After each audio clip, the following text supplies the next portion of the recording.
दीदी खाना सफा की नहीं अरुण भैया के साथ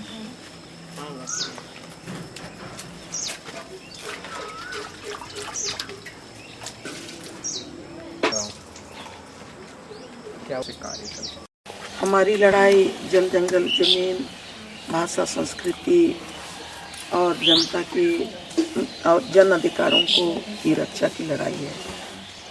हम सभी इसकी लड़ाई लंबे समय से लड़ते आ रहे हैं और हमारी यह लड़ाई लोकतांत्रिक तरीके से जनता के तमाम अधिकारों को लेके खेतों में, खरियान में, जंगल में, पहाड़ में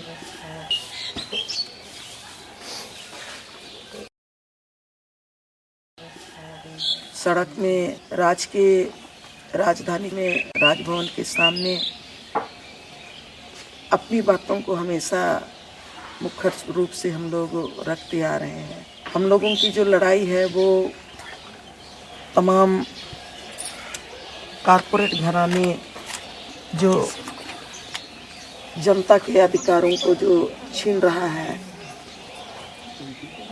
साम दाम दंड भेद अपना के उनके खिलाफ हमारा संघर्ष है।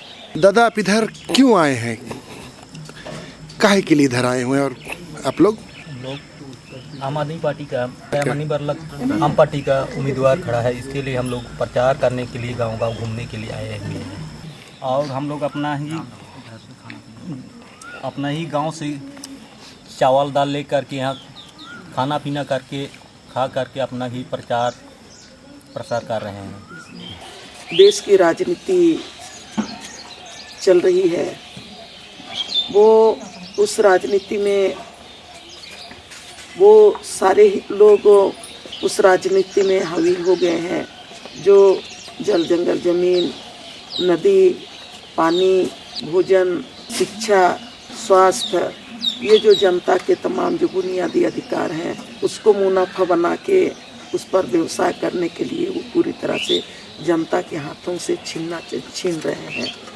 जंगल उनके हाथ में चला जा रहा है, ज़मीन उसके हाथ में चला जा रहा है, नदी का पानी उसके हाथ में चला जा रहा है।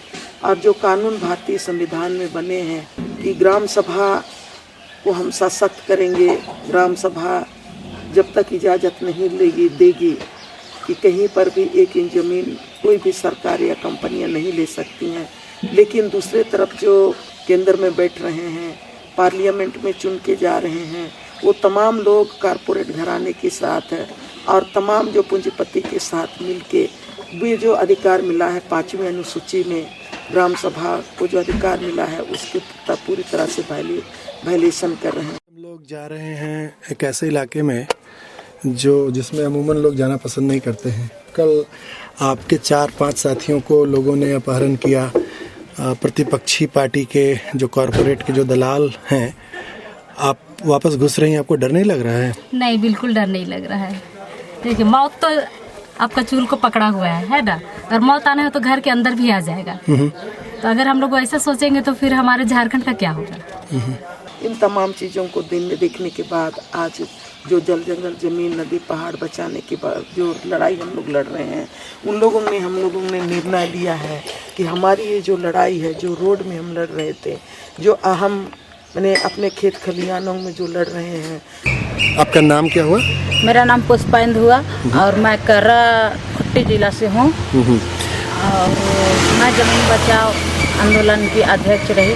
जब शुरू में हम लोग जब आंदोलन शुरू किए थे उस समय बहुत कम हम लोग को लग रहा था कि यहाँ पर छोटा सा कंपनी बैठेगी और इसमें हम लोग को रोजगार मिलेगा। जब हम लोग का कर्रा क्षेत्र में जब आंदोलन करते करते वहाँ नापी भी शुरू हो गया तो वहाँ पर ArcelorMittal एक ही जगह से 25,000 एकड़ ज़मीन सर्वे किया कि हम लोग का करीब 10-12 साल आंदोलन करते करते हम लोग आंदोलन में जीत गए और साथ ही कोई भी समस्या को लेके हम लोग सरकारी दफ्तर पर पहुंचते थे और कोई भी राजनेता से जब हम लोग बात करते थे तो हम लोग का सुनवाई नहीं होती थी। तब हम लोगों को लगा कि हम लोग का आदमी को भी ऊपर तक भेजना चाहिए जो हम लोग की समस्या का समाधान करे। अब दुखद बात ये है कि आज़ादी के इतने सालों के बाद आज गांव में जो राजनीतिक जागृति का जो शून्यता है, उस शून्यता को आज सबसे बड़ा सवाल है कि ये शून्यता क्यों है। सत्ताधारी आज तक आए, जितने भी राजनेता आए, जितने भी मंत्री आए, जितने भी यहाँ पर विधायक आए, तमाम लोगों ने ये राजनीतिक शून्यता को बना के रखा है और इस राजनीतिक शून्यता को सिर्फ अपने स्वार्थ की राजनीति के लिए इस्तेमाल करने का कोशिश कर रहे हैं और ये राजनीतिक शून्यता का लाभ लेते हुए यहाँ पर साम दाम दंड भेद अपना के लोगों के बीच में ये आतंक पैदा कर रहे हैं, डर पैदा कर रहे हैं। और आज दुखद बात है कि लोग इस लोकतंत्र में, इस महापर्व में लोग डरे हुए हैं, सहमे हुए हैं और ये तमाम डर और भय यहाँ के मंत्री, यहाँ के कारपोरेट घराने का जो नुमाइंदे हैं, जो यहाँ पर राजनीतिक बागडोर संभालने रहे हैं, ये तमाम लोगों ने ये भय पैदा करके रखा है।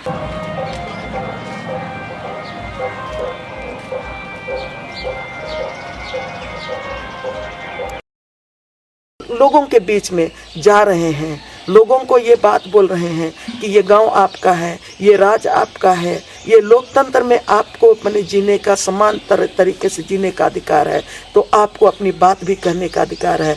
जंगल बचाने का अधिकार है, ज़मीन बचाने का अधिकार है, तो अपना जंगल बचाने के लिए, ज़मीन बचाने के लिए, अपना इतिहास को बचाने के लिए आपको अपना वोट देने का भी अधिकार है। ये बात लेके हम गांव-गांव तक जा रहे हैं।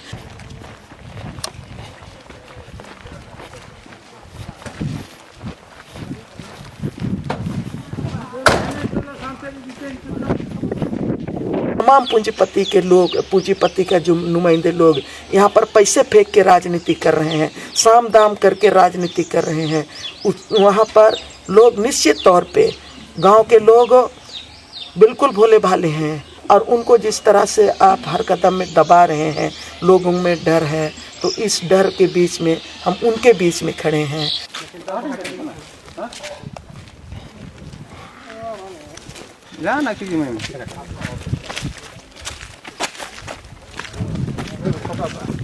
कैसा लगा आपको इस गांव में आने के बाद? अभी तक का जो झारखंड का जो इतिहास है, झारखंड का अपना पहचान है और झारखंड का जो भाषा और संस्कृति के लिए जो बिरसा मुंडा के समय से जयपाल सिंह के बाद एनी होरो साहब ने उसको स्थापित करने के लिए झारखंड पार्टी से जो उन्होंने लड़ते रहे और आज यहाँ आने के बाद मुझको लगा कि झारखंड अलग राज्य का जो सपना था वो सिद्धू कान्हू बिरसा मुंडा का और विशेष करके एनी होरो साहब का जो अपना पहचान था, अपना झारखंड का अपना सपना था, वो सपना आज भी यहाँ पर जिंदा है। तो ये मैंने सुन के मुझको बहुत खुशी लगा। दुख इस चीज़ का है कि आज आज़ादी के 64-65 साल के बाद भी जिस तरह से उन्होंने कहा कि मैं एनी होरो के बाद इस इलाके में कोई भी यहाँ पर नहीं आया, जबकि विकास की बात सारे लोग करते हैं, लेकिन जो इनके गांव से जो वोट लेके जाते हैं वो प्रतिनिधि भी इनके पास नहीं आए, इनका हित के लिए, इनका दुख और दर्द को समझने के लिए। ये दुखद बात है। जो आर को गुड मॉर्निंग को नमस्ते सर को ला तंबीर प्रणाम मगर कल अपहरण हुआ है 5-6 लोगों का आपका और आप फिर से एक दूसरे इलाके में आए हैं जहां पर लोग कहते हैं कि अगर आप हमको वोट नहीं दोगे तो हम रात में आएंगे और वोट दोगे तो दिन में आएंगे। आप इस इलाके में आए हैं, क्यों आए हैं आप? और जो भय लोगों में जो यहाँ के नेता और मंत्रियों ने जिस तरह से पैदा करके रखा है, भय को जिस तरह से पूरी तरह से यहाँ पर एक एक आदमी के दिमाग में डाल दिया है। मैं चुनाव लड़ने के लिए आई हूँ, लेकिन उसके साथ कई चीज़ें हैं, कई चीज़ों को चेंज करना है। जो भय पैदा किया गया है उस भय को मैं कम करना चाह रही हूँ। कम करते करते उसको शून्य स्थिति में मैं लाना चाहती हूँ और इसीलिए मैं आ रही हूँ कि लोग डरे नहीं, मैं भी नहीं डरूं और लोग भी ना डरे। इस भय को जो ख़त्म करने के लिए मैं यहाँ पर आई हूँ। प्रणाम मिस्टेस जी। इनके एकदम को जी अपने का प्रणाम मैडम जी। चलिए। डर नहीं लगता है आपको? डर तो हमेशा लोग जो डर मैं भी मनुष्य हूँ, मैं भी इंसान हूँ, तो डर तो जब जहाँ पर आतंक है लोग डरते ही हैं। जहाँ लोग भयभीत करते हैं लोग, इंसान होने के नाते डर जरूर लगता है, लेकिन अगर डर को हम भी होने देंगे तो आज भी लोग डर रहे हैं। हमारा आने वाला जो पीढ़ी है वो एक दिन ऐसा आएगा कि वो घर के भीतर ही रहेगा और वो घर के बाहर नहीं निकलेगा। आतंक बाहर रहेगा, भय बाहर रहेगा, दरवाजा में खड़ा रहेगा और हमारे लोग अंदर रहेंगे। तो ये भय को मैं ख़त्म करने के लिए आई। प्रणाम मिस्टेस जी। इनके एकदम को जी आपे का प्रणाम मैडम जी। चलिए चलिए चलिए चलिए चलिए।